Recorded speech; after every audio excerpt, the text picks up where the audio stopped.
Representative Mace, welcome and good Hey, morning. hey, good morning. And I know where I'm sending my children. I'm sending them to Tori's house for sure for soccer practice. It's a good plan.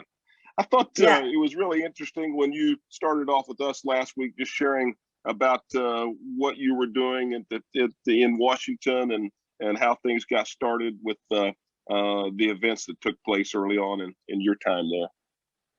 right. No, January 6th was certainly a harrowing day. And in fact, just 2 weeks ago, I was having dinner. I had an evening out, personal night out, the only night I had that week, and I was going to take it. And I had someone approach me to dinner that night and said, "Hey, I need your personal email address, private email address, because I'm going to send you this video that proves that January 6th was a hoax." And I had to just get up and walk away because it just certainly was not. It was a very violent day in our nation's history. It was a day I never want to see happen again, and we had to take very seriously.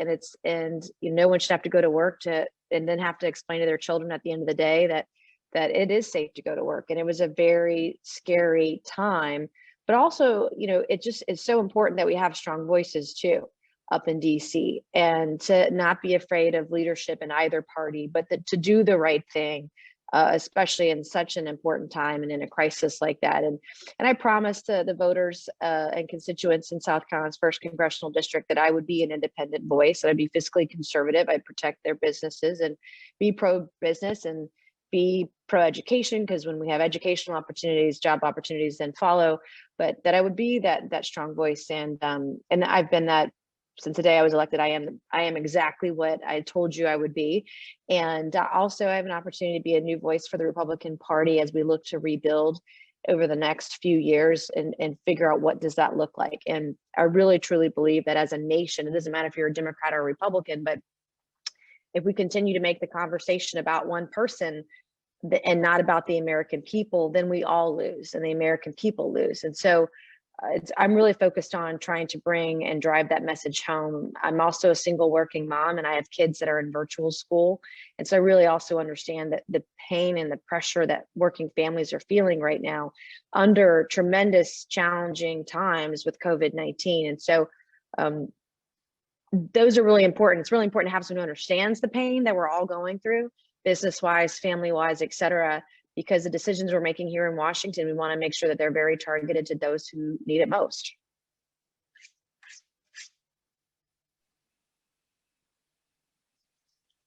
Did I lose you, Phil? Nope, we're still here. We have you. Oh, okay. Okay. Yes. I was taking a pause. So tell us a little bit about where you see your time, short time in Congress, where it's been, and then kind of how you see leading your way through Congress and items that you want to be involved in, and maybe some bills I think you mentioned last week. No, that's right. We have tremendous challenges. We have millions of people out of work. We have millions of kids that need to go to school, and we have millions of people desperate to get a vaccination. And that's really where all of our priorities should be right now. And so I've been a strong voice on reopening our schools. The federal government has given away $68 billion to expedite the reopening of schools, and only $4 billion of that has been spent so far.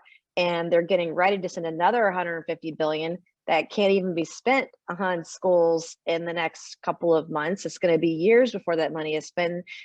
And so when we're talking about the issues that are most important right now, getting relief to those who need it, getting targeted relief. But right now we're seeing a lot of pork being spent. We're seeing a lot of money being wasted. We're seeing money being given away with very little reporting mechanisms, accountability, responsibility, or even transparency. So I've been trying to be a voice on those issues. One of the things that's also really important to the 1st Congressional District, I'm on 3 committees right now. I'm on transportation and infrastructure.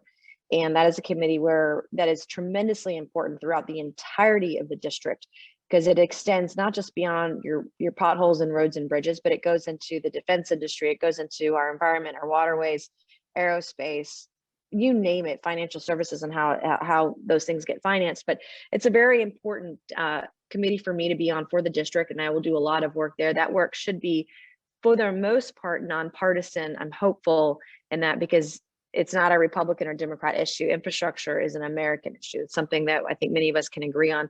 I'm also on HVAC, what we call HVAC, which is the Veterans Affairs Committee. And there are many veterans, not only that are starting businesses here in the community and have come here to retire and then continue to work. We just have a tremendous veteran community, particularly in the Beaufort County area.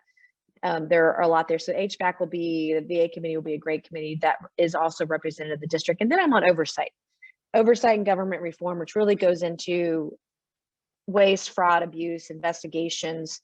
I called for an investigation after the GameStop issues. Financial Services held those hearings, but we really can look at a number of different issues over there in oversight. So I'm really excited about all three of the committees. So some of the other things that I'm working on too is criminal justice reform. Criminal justice reform is an issue I worked on as a state lawmaker. And again, that is a very much a nonpartisan sort of issue. And I'm trying in the days and weeks following January 6th, because I was such a strong voice, I've had a lot of opportunity to work with members across the aisle, and I'm trying to find those opportunities. And one of those opportunities should come this week with a bill that I was the lead Republican sponsor on that will pass out of the House in just a few days regarding due process issues in our federal prison system. And so those are also issues that I'm working on. And obviously, I don't want to see our taxes raised in the middle of COVID, or really ever, but especially not in the middle of COVID. But there are some measures that we're seeing financially that could have a negative impact on businesses. And I'm going to be a very strong voice against those measures, against wasteful spending, because every dollar counts. And if our businesses have had to cut back, so too should the federal government. But literally no one's talking about those financial issues whatsoever. And it's very concerning. And then the environment would be another area where I am looking to do some work, and I will be filing environmental legislation, particularly as it relates to drilling off our coast, but ensuring that people can get back to work, or kids can go to school, and people can get vaccinated. Those are should be our only top three priorities until we overcome COVID-19 also. All right, thank you. Question from Robin, and Robin is asking, how can we overcome the partisan divide in Washington? And do you see any hope on that front? Yeah, it's hard. When we had the budget reconciliation process, and there was all this talk about unity after January 6th, that we would be working together. And the COVID package is totally partisan. The budget reconciliation, all of our amendments, not a single Republican amendment was allowed to pass.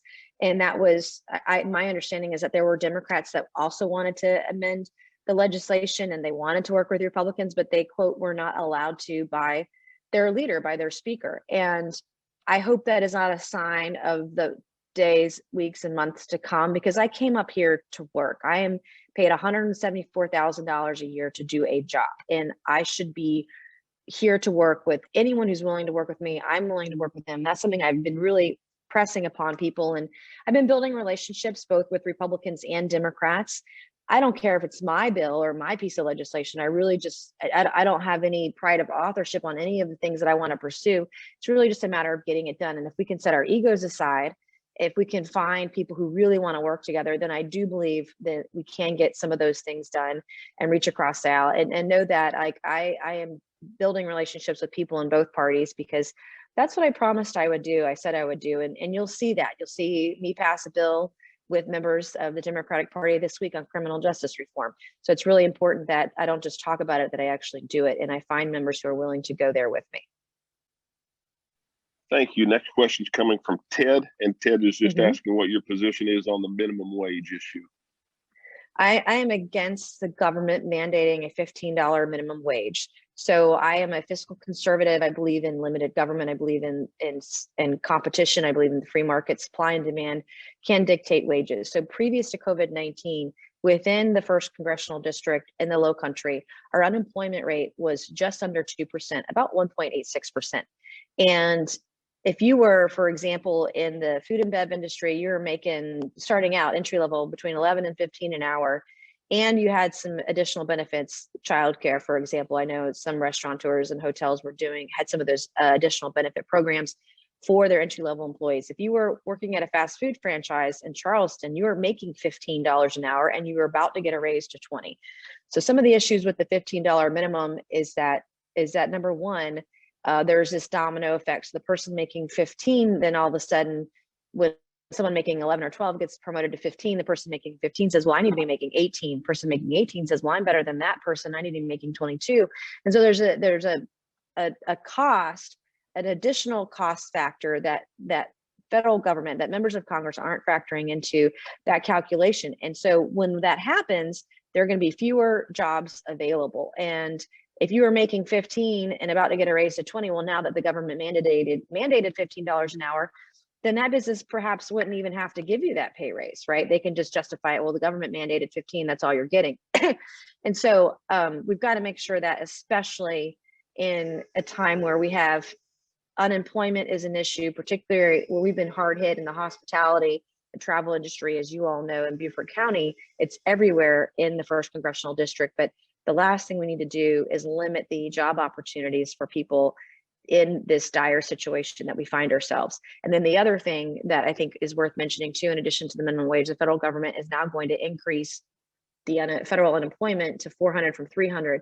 There is a loophole for workers. Once you get your stimulus check, sometimes they don't want to come back to work. And when they do come back to work, they want their exact same job, but they don't want it full-time. They want it now part-time because they can make more money with federal state unemployment benefits with their stimulus check and working part-time. So there are some loopholes in there too that we have to look out for businesses as well. And we need to incentivize people to be productive working members of society, not de-incentivize it. So that's my fear also.